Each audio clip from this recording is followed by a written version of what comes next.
Krokus, tiež šafrán.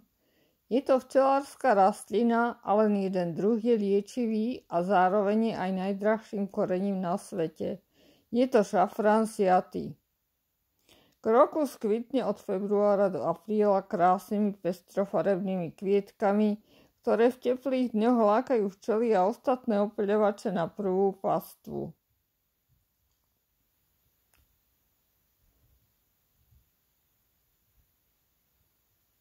Najskôr sa na jeseň zasadia cibuľky a potom sa krokusy množia samovýsevom. Za pár rokov ich máme plnú záhradku.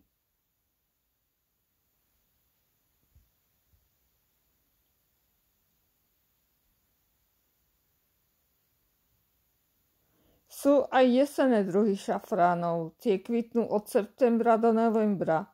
Patrí tu liečivý šafrán siaty, ako aj smrteľne jedovatá jesienka. Pozor na jedovatú jesienku, kvitne fialovo a je smrteľne jedovatá. Šafrán siaty ako jediný druh šafránov je liečivý, kvitne fialovo na jeseň a má 3 dlhé šarlátové čnelky. Z nich sa vyrába šafrán, zbiera sa ručne a na korení ho treba veľmi veľa. Podporuje trávenie, prekrvenie vnútorných orgánov a má mierne afrodiziakálne účinky.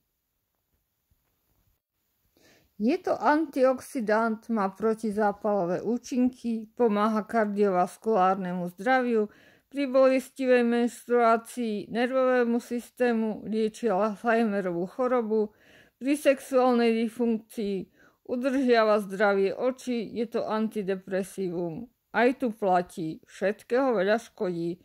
Bezpečná dávka je do 5 gramov. Smrteľná dávka do 20 gramov.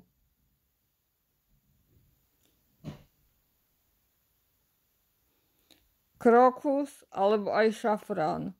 Je to včelárska rastlina a len jeden z množstva druhov je liečivý, šafrán siaty. Ostatné sú okrasné.